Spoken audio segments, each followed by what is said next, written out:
ఒక్క ఏడాది దోపిడీ ఆపి రుణమాఫీ చేస్తాం. సీఎం రేవంత్ రెడ్డి సంచలన వ్యాఖ్యలు. రుణమాఫీ 30 నుంచి 40 వేల కోట్లుంటది. నేను ఒక్క ఏడాది కడుపు కొట్టుకోకుంటే చాలు. రుణమాఫీ ఎడమ చేతితో చేసేయచ్చు. 100 రోజుల్లో 5 గ్యారెంటీలు అమలు చేసినాం. రుణమాఫీ ఒక్కటే కాకుండా హరీష్ ఏవేవో కండిషన్లు పెట్టిండు. హరీష్ రావు లేక స్పీకర్ ఫార్మెట్లో లేదు. సోషల్ మీడియా వల్లే మొన్నటి ఎన్నికల్లో గెలిచినామని చెప్పి ఇక నిన్న రేవంత్ రెడ్డి గారు వాళ్ళ సోషల్ మీడియా కార్యకర్తలు వారియర్స్ ఎవరైతే ఉంటారో వాళ్ళందరి సాక్షిగా మాట్లాడుతూ ఉన్నాడు. మరి సార్ ఏమంటున్నారంటే, ఒక సంవత్సరం మేము కడుపు కొట్టుకోకుండా ఆపుకొని ఉంటే ఈజీగా 30 నుంచి 40 వేల కోట్ల రూపాయలు రైతులకు రుణమాఫీ చేయొచ్చు అని అంటే, మరి వీటి వెనక ఈ మాటల వెనక ఉన్నటువంటి మన ఆంతర్యం ఏమిటి అంటే 30 వేల కోట్ల నుంచి 40 వేల కోట్ల రూపాయలు మరి అవినీతి ద్వారాగా వీళ్ళంతా అక్రమాలు చేసి దాచుకుంటా ఉన్నారా?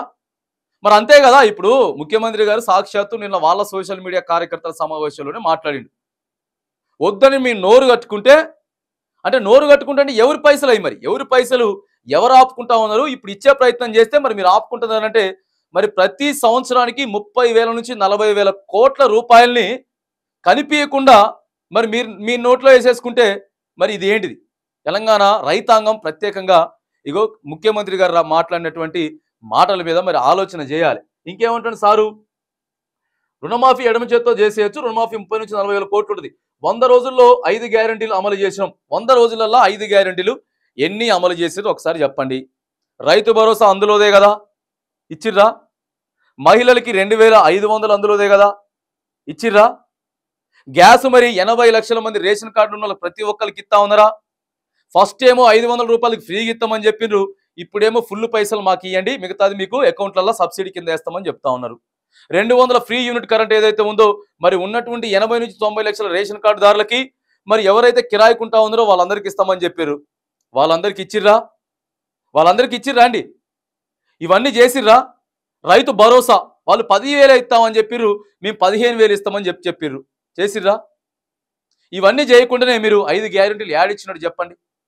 5 గ్యారెంటీలు ఇవ్వకముందునే ప్రజలను డైవర్ట్ చేసి ఇవ్వకపోయినా ఇచ్చినట్టు ఇచ్చినా ఇదంతా కూడా ఇగో రాద్ధాంతం ఇష్టం వచ్చినట్టు మాట్లాడుకుంటూ పోతా ఉంటే, అందుకే అవతల ఎమ్మెల్యేలేమో నువ్వు రాజీనామా చేయకపోతే మేము రాజీనామా చేస్తాం అని ఇక ప్రతి సవాల్ విసురుకునేటటువంటి అవసరం వచ్చింది. రుణమాఫీ ఒక్కటే కాకుండా హరీష్ ఏవేవో కండిషన్లు పెట్టిండు. ఏవేవో కండిషన్లు ఏం పెట్టిండు? ఏవేవో కండిషన్లు ఏం పెట్టలేదు. మీరు 100 రోజులలో ఇస్తున్నటువంటి గ్యారంటీలు ప్రజల దగ్గర నుంచి మీరు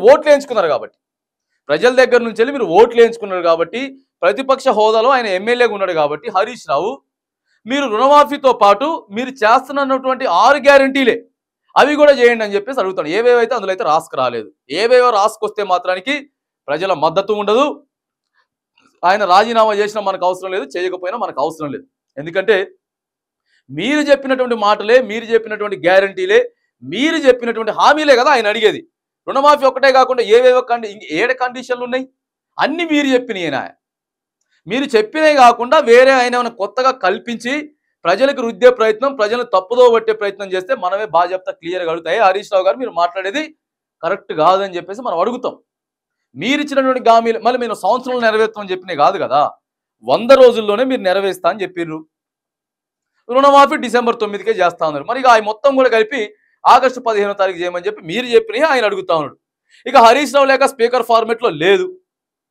ఇక ఆయన ఫార్మెట్ లేదు, స్పీకర్ ఫార్మెట్ అయితే ఆయన లెటర్లో లేదు, అది చెల్లదు, ఆ ఫార్మెట్ చెల్లదు, ఆ పేపర్ చెల్లదు. కాకపోతే మరి మీరే ఎట్లా ఇప్పుడు ఖచ్చితంగా మీరు మరి ఆగస్టు 15 తారీఖు కల్లా 6 గ్యారెంటీలు ప్లస్ మరి రైతులకి ఏకకాలంలో రుణమాఫీ చేస్తామని చెప్తే స్పీకర్ ఫార్మెట్లో కూడా రెడీగా ఉన్నది, లెటరు రెడీగా ఉన్నది.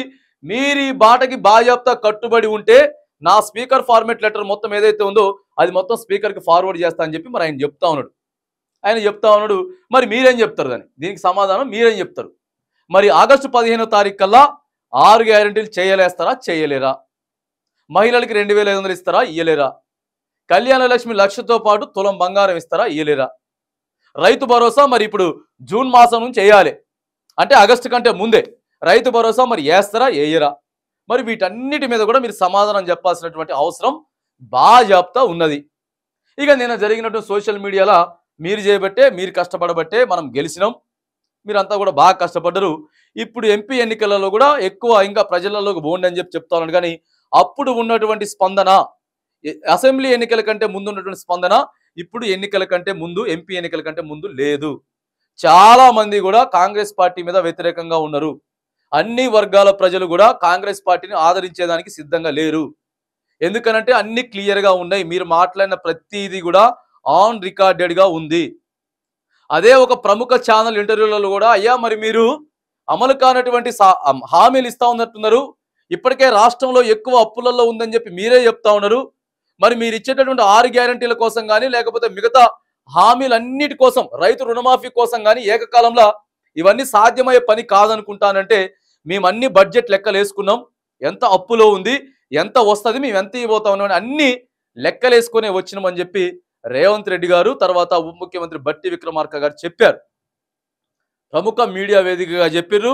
ప్రజలకి ఎన్నికలలో ఎన్నో సభలలో చెప్పిండ్రు అన్ని ఇచ్చేయచ్చు సింపుల్గా, మన తెలంగాణ రాబడి బాగానే ఉంది, ఓ పక్క అప్పులు కట్టుకుంటేనే ఇవన్నీ ఇవ్వచ్చు, క్లియర్గా మేము వచ్చిన 100 రోజులలో మొత్తం కేల్కతం అని చెప్పి చెప్పిర్రు.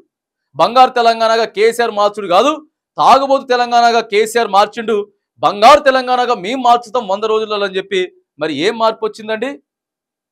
ప్రజాపాలన పేరుతోటి, ఇందిరమ్మ రాజ్యం పేరుతోటి 6 గ్యారంటీలు అని చెప్పుకుంటా, ఓ పక్క రైతుల్ని గట్టిగా ఎక్కించుకుంటా, మరి మీరు అధికారంలోకి వచ్చిన తర్వాత 100 రోజులలో ప్రజలు ఎంత సంపూర్ణంగా సంతోషంగా ఉన్నారనేది మరి మీరే ఆలోచన చేయాలి. సోషల్ మీడియా కార్యకర్తలను బొమ్మంటా ఉన్నారు, మరి సోషల్ మీడియా కార్యకర్తలు అబద్ధాలు చెప్పి ఓట్లు వేయించుకుందాం అనుకుంటున్నారా?